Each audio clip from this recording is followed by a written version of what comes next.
دوستو استقبال ہے آپ کا ہمارے چینل MU اسلامک ریئیکٹ پر۔ دوستو آج ہم ایک ایسے بیان کو سننے اور اس پر غور کرنے جا رہے ہیں جو دلوں کو جھنجھوڑ دینے والا ہے۔ یہ صرف الفاظ نہیں بلکہ ایک پیغام ہے جو انسان کی سوچ بدل سکتا ہے۔ آئیے دیکھتے ہیں اس بیان میں ہمارے لیے کیا نصیحت ہے۔ اس لیے قرآن کریم نے بار بار للکارا اور فرمایا افلم یہد لہم کم اہلکنا قبلہم من القرون،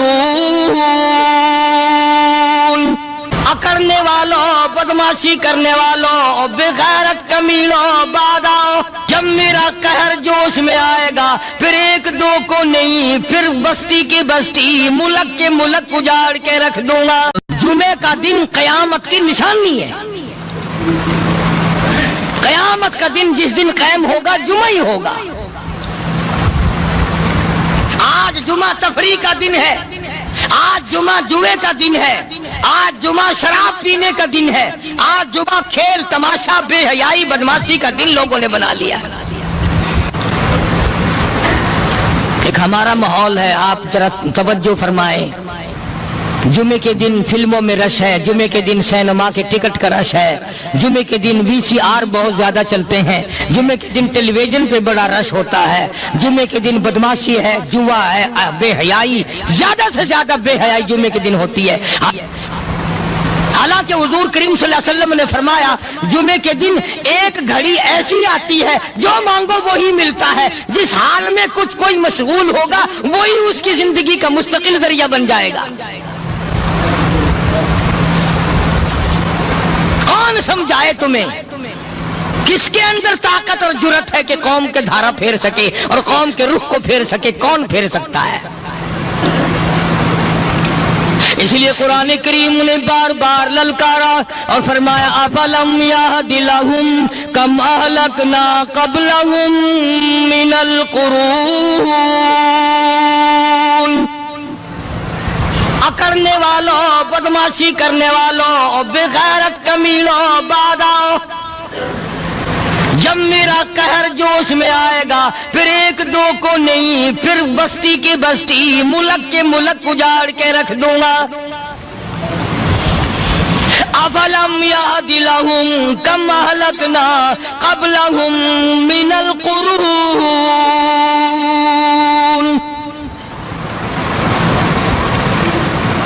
میں نے قرن کے قرن اجاڑ دیے، میں نے روئے زمین کے مالک اجاڑ دیے، میں نے ملکوں کے بادشاہ اجاڑ دیے، میں نے وزیر اعظم اجاڑ دیے، میں نے گورنروں سے بھیک کے ٹکڑے منگوا دیے۔ میں وہ خدا ہوں وَتُعِزُّ مَن تَشَاءُ وَتُذِلُّ مَن تَشَاءُ بِيَدِكَ الْخَيْرُ إِنَّكَ عَلَى كُلِّ شَيْءٍ قَدِيرٌ۔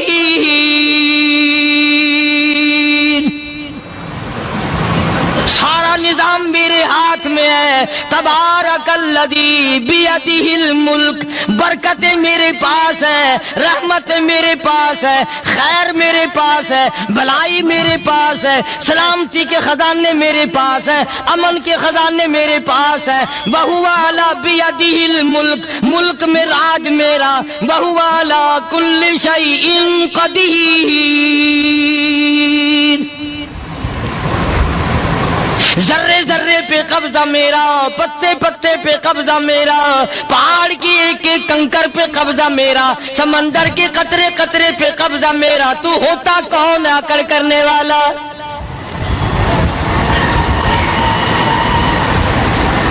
غور نہیں کرتے، سوچتے نہیں ہیں کہ کلام الہیہ ہمیں کیا بتانا چاہتا ہے۔ جناب عثمان رضی اللہ تعالیٰ عنہ فرماتے ہیں اور لوگوں، میں نے ساری زندگی گزار دی، اسلام کے بعد جس دن سے میں نے کلمہ پڑھا آخری دم تک کوئی جمعہ ایسا نہیں، کوئی جمعہ ایسا نہیں گزرا اللہ کے نام پر میں نے ایک غلام خرید کے آزاد نہ کیا ہو۔ پہلے لوگ بھی جمعے کے دن درود پاک کی کثرت کرتے تھے، خیرات کیا کرتے تھے کہ 8 دن کا کفارہ ہو جائے، اللہ تبارک و تعالی راضی ہو جائے۔ آج کے دن قیامت آئے گی، نہ جانے میرا کیا حال بنے گا، کن لوگوں میں میرا شمار ہوگا۔ مدنی کریم صلی اللہ تعالی علیہ وسلم کا دربار لگا ہوا ہے، مجلس ہے آقا مدنی صلی اللہ علیہ وسلم کی۔ وہ کتنے مقدروں والے جوان تھے جو اپنے محبوب صلی اللہ علیہ وسلم کی مجلس میں بیٹھتے تھے، وہ کتنے خوش بخت اور خوش نصیبے والے لوگ تھے جو اپنے آقا کے سامنے بیٹھتے تھے۔ حضور کریم صلی اللہ علیہ وسلم نے فرمایا مجھے 3 چیزوں سے بڑی محبت ہے، 3 چیزیں بڑی پیاری لگتی ہیں، 3 چیزیں دنیا میں بڑی مرغوب ہیں مجھے۔ فرمایا ایک نماز میری آنکھوں کی ٹھنڈک ہے۔ سرکار کی پسندیدہ بات سنو، فرمایا نماز میری آنکھوں کی ٹھنڈک ہے۔ جو نماز پڑھتا ہے وہ میری آنکھوں کو ٹھنڈا کرتا ہے، جو نماز نہیں پڑھتا کیا مطلب؟ وہ مجھے رنج دیتا ہے۔ اور جامع ترمذی میں ایک حدیث موجود ہے، ارشاد ہے حضور کریم سب کہہ دو صلی اللہ علیہ وسلم کا، فرمایا کہ ہر پیر کے دن، ہر جمعرات کے دن ہر امتی کا نامہ اعمال میرے سامنے پیش کیا جاتا ہے۔ ہر امتی کا اعمال نامہ سرکار کے سامنے کر دیا جاتا ہے، تیرے فلاں امتی کا یہ عمل ہے۔ ذرا مسجد میں بیٹھے ہو، قبلے کی طرف منہ کیے بیٹھے ہو، لوگوں سوچو تو صحیح ہمارے اعمال نامے دیکھ کر آقا کو کتنا رنج ہوتا ہوگا،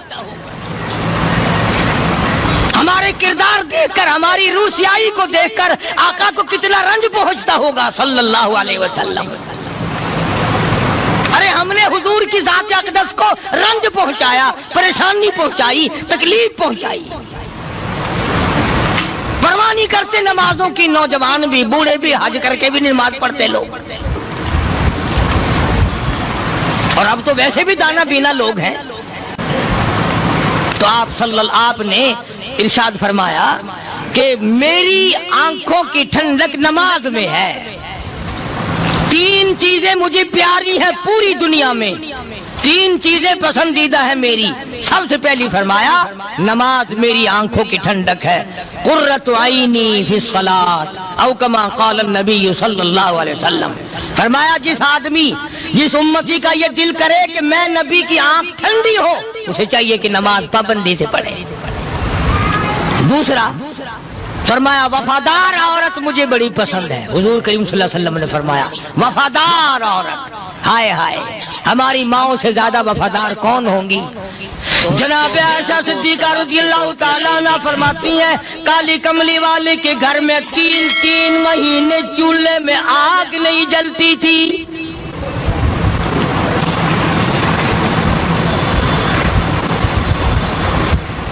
دوسروں کے واسطے ہے سیم و زر و گوہر، اور اپنا یہ حال ہے کہ چولہا ہے بجھا ہوا۔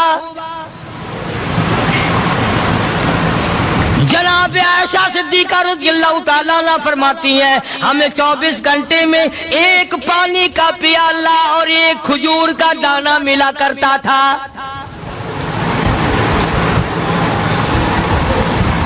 کبھی اپنی ماہوں کی خوراک تو دیکھو، خرچہ تو دیکھو، اور اگلی بات سنو تو حیران ہو جاؤ۔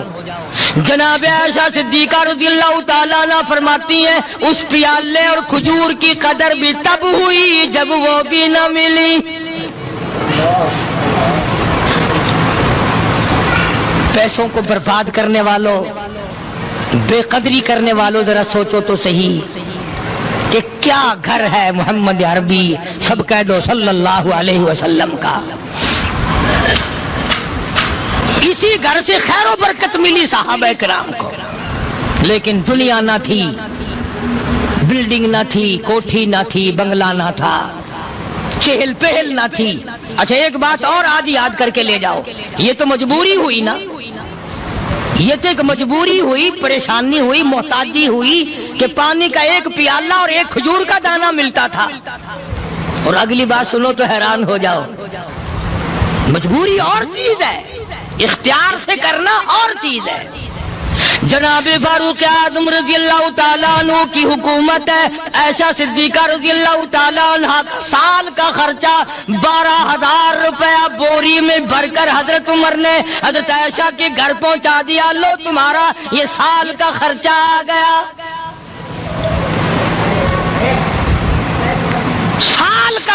حضرت عمر رضی اللہ تعالیٰ عنہ نے جناب عائشہ صدیقہ رضی اللہ تعالیٰ عنہ کے پاس بھیجا. اتنا بڑا بورا بھر کر آیا. اللہ غنی، بجائے خوش ہونے کے، بجائے مچلنے کے، بجائے فخر کرنے کے، اپنی خادمہ سے فرمانے لگی، حضرت عائشہ خادمہ سے فرمانے لگی، میں نے تو اپنے محبوب صلی اللہ علیہ وسلم کے پیٹ پہ پتھر دیکھے، میں نے تو کالی کملی والے کو فاقے کرتے دیکھا. خادمہ سے فرمانے لگی، اس بوری کے میرے درمیان میں کپڑا لٹکا دے، میری آنکھ دیکھنا گوارا نہیں کرتی، میری آنکھ دیکھنا بھی گوارا نہیں کرتی. اس نے کپڑا لٹکا دیا. اس کے بعد خادمہ سے فرمانے لگی، مدینے میں اعلان کراؤ، جس کو خیرات چاہیے وہ عائشہ کے دروازے سے آ کے لے جائے رضی اللہ تعالیٰ عنہ. سارے مدینے میں اعلان ہوگا، خیرات لینے والے آ جاؤ. شیئر ضرور کریں. ایک اور بات تھی اس وقت میں، ضرورت مند جاتا تھا، یہ نہیں کہ ٹیبک میں ہزاروں روپیہ پڑا ہوا پھر بھی مانگ کے کھانا ہے، جیب میں ہزاروں روپیہ پھر بھی مانگنا ہے، پلے سے نہیں کھانا. کہ جتنے بھیک مانگے ہیں نا، بھیک مانگنے والے، 1 کروڑ روپیہ دے دو انشاءاللہ شام کو پھر بھی مانگے گا. اس کے مقدر میں بھیک مانگنا ہے. فرمانے لگی کچھ نہیں ہے. وہ خادمہ کہنے لگی کچھ نہیں ہے. اب وہ خادمہ کہنے لگی کہ اگر 1 ٹکے کا گوشت منگوا لیتی تو تم بھی اپنا روزہ کھول لیتی، گوشت سے میں بھی کھا لیتی. کیا جواب دیا اما عائشہ صدیقہ رضی اللہ تعالیٰ عنہ نے؟ فرمانے لگی، اب تانا دینے سے کیا فائدہ، تو نے اس وقت یاد کیوں نہیں دلایا؟ اس لیے میں نے یہ واقعہ سنا دیا کہ پہلی بات سن کر کے تو آپ لوگوں کے دل میں بھی یہ بات آئی ہے نا کہ جی مجبوری ہے، چوری تو وہ کرنے سے رہی بیچاری، پریشانی جو ہوئی، غربت جو ہوئی، تنگی جو ہوئی، چلو پانی کا پیالے پہ گزر کیا. اور نہیں، یہ حضرات اختیاری بھی فاقہ کرتے تھے. اب 12,000 آیا اور افطار کرنے کے لیے چھچوا رہے، کھجور بھی نہیں. اور ہم تو خدا جانے کب کب تک کا انتظام سوچتے ہیں، پوتے پوتیوں تک کا انتظام جب تک نہ کر لیں اور اولاد در اولاد تک کا انتظام نہ کر دیں، اس وقت تک ہماری تسلی تو ہوتی نہیں. اسی کو مجذوب نے بڑے عجیب طریقے سے سمجھایا، کہتا ہے کہ آنے والی کس سے ٹالی جائے گی، آنے والی کس سے ٹالی جائے گی، اور جان ٹھہری جانے والی جائے گی، روح رگ رگ سے نکالی جائے گی، تجھ پہ ایک دن خاک ڈالی جائے گی. تیرے رشتہ دار عزیز اقربا دھڑا دھڑ مٹی پھینک کے ایسے آئیں گے گویا تجھے پہچانتے بھی نہیں. بڑی بڑی عجیب باتیں کہی مجذوب علیہ رحمت نے. اللہ کی رحمت نازل ہو اس کی قبر مبارک پہ، آمین کو. کہتا ہے سب کی سب ہیں راہ روے کوئے فنا، سب چل رہے ہیں فنا کی طرف. اب یہ جو ہم لوگ بیٹھے ہیں نا، خوش ہو رہے ہیں، میری 50 سال عمر ہو گئی، میری 60 سال عمر ہو گئی، میری 40 سال عمر ہو گئی، میری 30 سال کم عمر ہو گئی. اور اصل بات ہمارے دماغ میں، اپنے آپ کو آخرت کے لیے جس قدر ممکن ہو سکے تیاری کریں. آج کل بڑی رات ہے، سویرے اٹھو، کم سے کم صبح و شام ہر آدمی 1 تسبیح درود شریف کی، 1 تسبیح استغفار کی، اور 1 تسبیح تیسرے کلمے کی. یہ تو کم سے کم ہو ہی جائے. بکواس کرتے سو جاتے ہیں، بکواس کرتے اٹھ جاتے ہیں. بلا ہے کوئی زندگی کا معاملہ؟ اللہ سے معافی مانگتا سو جا اور معافی مانگتا اٹھ جا. خدا کی قسم اللہ کا دریائے کرم جوش میں آئے. تو یہ ساری چیزیں میں نے لیے عرض کی. تو وقت پورا کرنے والا حساب نہیں کہ نہ جانے کس کو توبہ کی توفیق ہو جائے. کم سے کم ان 3 تسبیحوں کو ہر مرد عورت لازمی پکڑ لے. 1 تسبیح درود شریف کی، 1 تسبیح سبحان اللہ والحمدللہ ولا الہ الا اللہ واللہ اکبر ولا حول ولا قوۃ الا باللہ العلی العظیم، اور 1 تسبیح استغفر اللہ الذی لا الہ الا هو الحی القیوم واتوب الیہ، یا استغفر اللہ ربی من کل ذنب واتوب الیہ، اور 1 تسبیح درود شریف کی اللہم صلی علی سیدنا مولانا محمد وعلی آل سیدنا مولانا محمد مبارک وسلم وصلی علیہ. جب ایک مرتبہ درود بندہ پڑھے گا 10 بار اللہ کی رحمت آئے گی، 10 گناہ معاف ہوں گے، 10 درجے بلند ہوں گے، 10 خطائیں معاف کر دی جائیں گی. تو کتنا بڑا اجر ہے. خصوصاً بوڑھوں کو چاہیے کہ وہ گپوں میں اپنا وقت خراب نہ کریں. خدا کی قسم قبر میں جانے کے بعد تجھے ایک سانس کی مہلت ملے. پر مجھے اس بات کا افسوس ہے کہ آپ لوگ پورا مضمون سننے کی کوشش نہیں کرتے، بلکہ بعض لوگ بالکل اخیر میں سر سے، ایک ہے جمعے کی فضیلت حاصل کرنا، ایک ہے جمعہ پڑھنا، ایک ہے سیرو نہانا. اس میں بڑا فرق ہے. ایک ہے سر سے اتارنا اور ایک ہے اس کی فضیلت کا حاصل کرنا. حدیث پاک میں آتا ہے کہ جمعے کے دن فرشتے دروازے پہ کھڑے ہو کر کے حاضری لگاتے ہیں. ہاں، اللہ صاحب مل کی ٹیکسٹائل مل کی حاضری کا تو پتا ہے، مسجد کی حاضری کا کوئی پتا نہیں. اگر دیر ہو جائے تو وہ گیٹ کیپر واپسی کر سکتا ہے، اگر دیر میں آیا تو یہ فرشتہ نہیں کہتا، لانتی ہوا پیچھے سے. بہت مدت کی بات ہے، علامہ یوسف بن نور رحمۃ اللہ علیہ زندہ تھے. میں کراچی تھا تو حضرت نے مجھے فرمایا کہ جمعہ ہمارے یہاں پڑھا دو. اب کے بیوی والی میں جمعہ پڑھاتا تھا ان دنوں میں. تو میں جب گیا تو ہم ایک چھوٹے سے دروازے سے داخل ہونے لگے. ایک پٹھان کہنے لگا پرلے دروازے سے چلو، میں بھی ادھر سے جاتا ہوں. میں نے کہا کیوں؟ کہنے لگا فرشتہ ادھر رجسٹر لیے کھڑا ہے، تم ادھر سے گھس جاؤ گے تمہارا حاضری نہیں لگے گا. وہ کہنے لگا فرشتہ بڑے گیٹ پہ کھڑا ہے، ادھر چلو. تو کم سے کم اس پٹھان کا تو یہ عقیدہ ہے کہ فرشتہ کھڑا ہے، اور تمہارا خیال یہ ہے کہ جمعے کے دن نہ فرشتہ ہے نہ خدا ہے، کوئی بھی نہیں ہے. اس لیے سیرت النبی صلی اللہ علیہ وسلم کا عنوان شروع ہوگا. وقتی آؤ پورا مضمون سنو تاکہ لطف آئے، دل و دماغ بنے.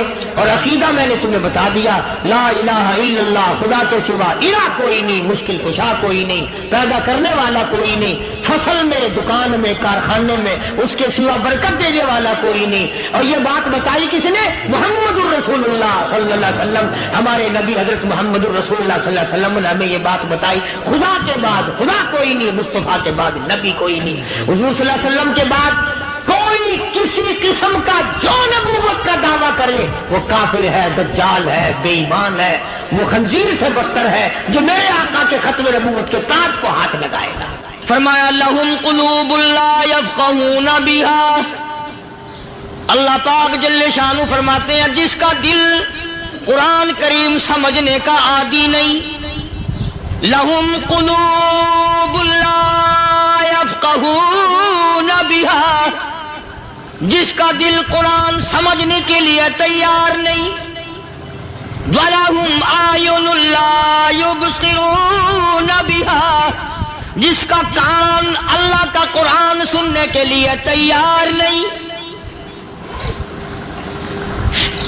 أَمْ لَهُمْ آذَانٌ لَا يَسْمَعُونَ بِهَا، أَمْ لَهُمْ آذَانٌ يَسْمَعُونَ بِهَا، جس کا کان خدا کا قرآن سننے کو تیار نہیں.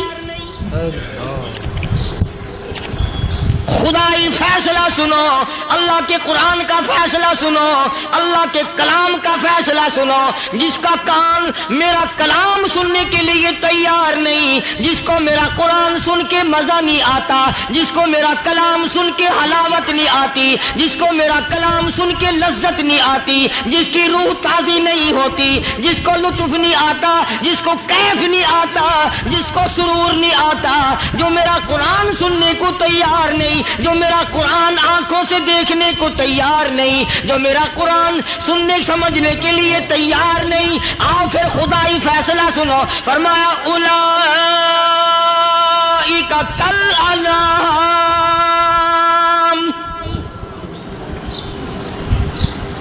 میرا فیصلہ نہیں، کسی پارٹی کا فیصلہ نہیں، کسی فرقے کا نہیں، کسی طبقے کا نہیں، کسی جماعت کا نہیں. فرمایا اولئک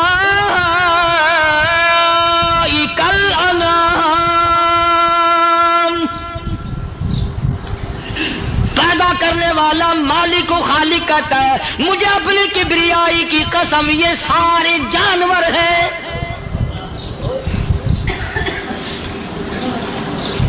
یہ سارے کے سارے جانور ہیں، یہ درندے ہیں جو ایک دوسرے کو چیر پاڑ کر کھاتے ہیں، یہ درندے ہیں جو ایک دوسرے کا خون پیتے ہیں۔ فرمایا بل ہم اضل، جانوروں سے بھی بدتر۔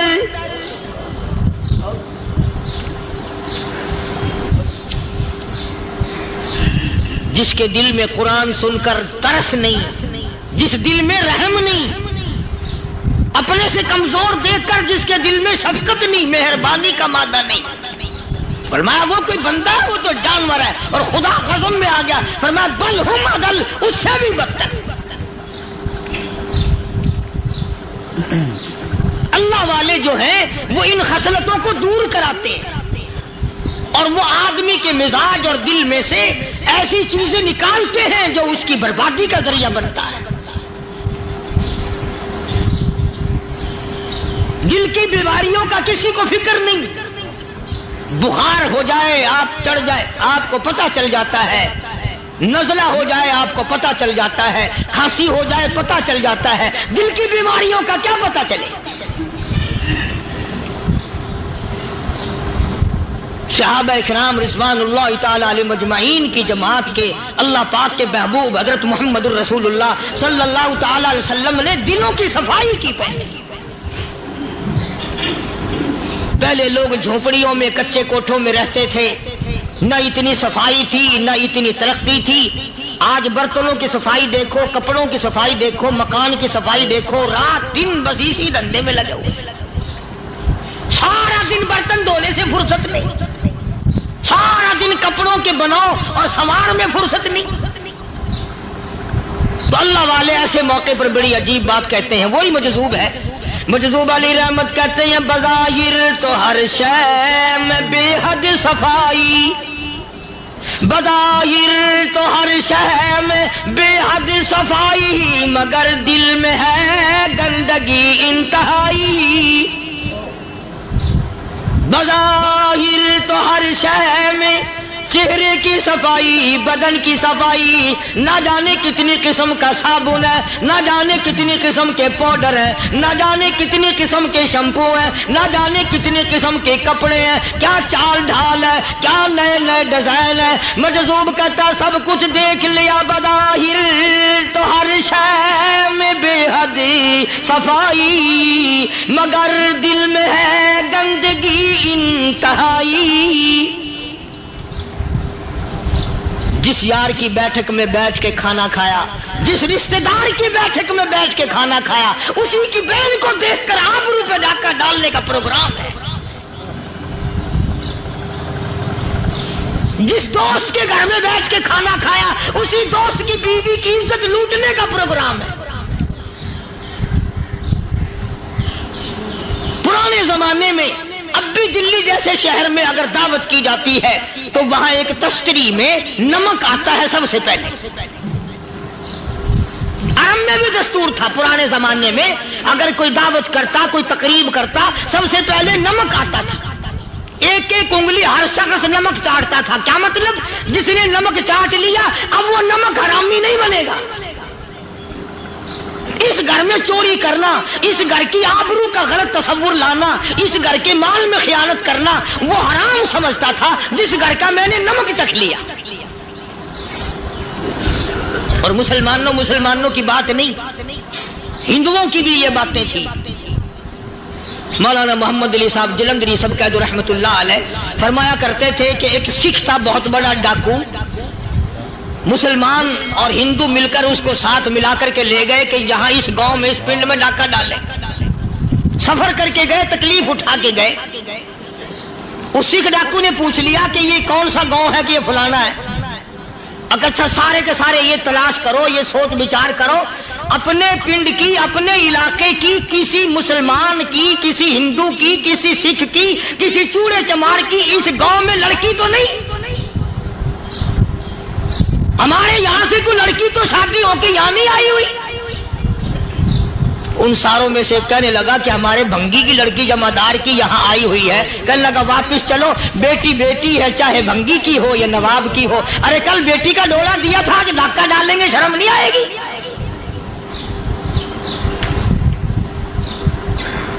آج علماء چلے گئے اور ہم سب روتے پھرتے ہیں سکون نہیں سکون نہیں اطمینان نہیں. ارے اطمینان آئے گا کیسے؟ ہمارے دل بے ایمان ہے, نیتیں خراب ہے, آئے گا کہاں سے؟ صحابہ کرام رضوان اللہ تعالی علیہ مجمعین کی جماعت نے اس قدر اس بات پہ محنت کی اور کوشش کی کہ غلط لقمہ بھی پیٹ کے اندر نہ چلا جائے. چنانچہ میں علی الاعلان کہتا ہوں 1,29,000 صحابہ کرام کالی کملی والے کے دیوانے اور پروانے, حضور کے یار جانثار, حضور کے ساتھ فاقہ کھانے والے, فاقوں مرنے والے, پتھر کھانے والے, اپنے بچوں کے ٹکڑے ہوتے ہوئے دیکھ کر لا الہ الا اللہ محمد الرسول اللہ کی صدا بلند کرنے والے صحابہ کرام کا یہ حال تھا. پیدل سفر کر کے جاتے تھے یہودی عیسائی, شام نکل گئے, فلسطین نکل گئے, ہندوستان آ گئے, 2 سال لگ جاتے تھے. اپنی جوان بیٹیوں کو مسلمانوں کے گھروں میں چھوڑ کے آ جاتے تھے. کبھی نگاہ نبوت نے جن کو رنگ دیا تھا, کبھی کسی صحابی پہ ذرہ برابر الزام نہیں لگا. ان یہودیوں کا, ان عیسائیوں کا یہ عقیدہ تھا کہ محمد صلی اللہ علیہ وسلم کے جو غلام ہیں ان کی نگاہ بھی پاک ہے, ان کے دل بھی پاک ہیں, ان کے ارادے بھی پاک ہیں, ان کے ہاتھ بھی پاک ہیں.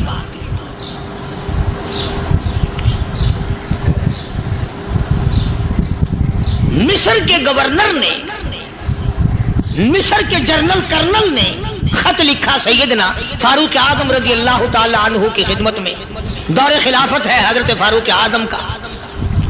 کیا خط لکھا کہ حضور مجھے کافی وقت گزر گیا ہے اور فلاں علاقے میں آپ کے حکم سے ہم نے جانا ہے اور راستہ صرف ایک ہے اور اس راستے میں جال بچھا دیا گیا.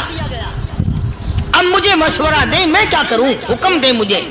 جال کیا بچھا دیا گیا کہ ہمیں پتہ چل گیا ہے عیسائیوں نے پروگرام بنایا, سینکڑوں لڑکیاں تلاش کر کر کے بڑی خوبصورت حسینہ اکٹھی کی ہیں, ان کو گانے بجانے کی ٹریننگ دی ہے, ان کو اچھی اچھی آوازوں والی لڑکیاں ڈھونڈ کے لائے ہیں اور انہوں نے یہ پروگرام بنایا کہ جب مسلمانوں کی فوج اس گلی سے گزرے گی ان کوٹھوں کے اوپر چڑھ کے گانا بجانا کریں گے تاکہ ان کے دل میں بدماشی آئے اور ان کا بیڑا غرق ہو.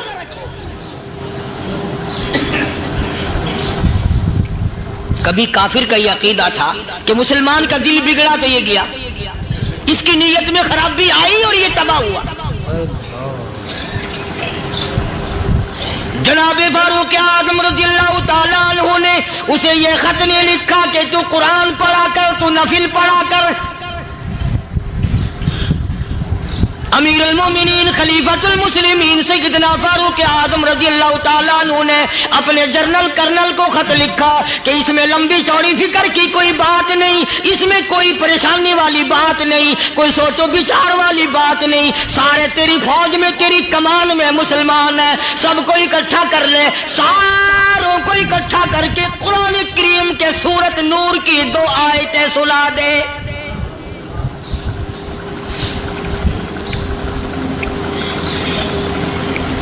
یہ بھی نہیں فرمایا کہ سزا سناؤ, اتنے کوڑے لگیں گے, جو خلاف کرے گا یوں قید ہوگی, یہ کورٹ مارشل کر دیا جائے گا, کچھ نہیں. جناب فاروق اعظم رضی اللہ تعالیٰ عنہ کی رائے دیکھو, ان کے خیال میں قرآن کریم میں اتنی بڑی طاقت ہے, اتنی بڑی عظمت ہے, اتنی بڑی کرامت ہے, کلام الہی میں اتنا بڑا شرف ہے. اعلان کر دیا, فرمایا اپنے کرنل کو ساری فوج کو, لشکر کو اکٹھا کر کے قرآن کریم کی فلاں فلاں آیت سنا دے.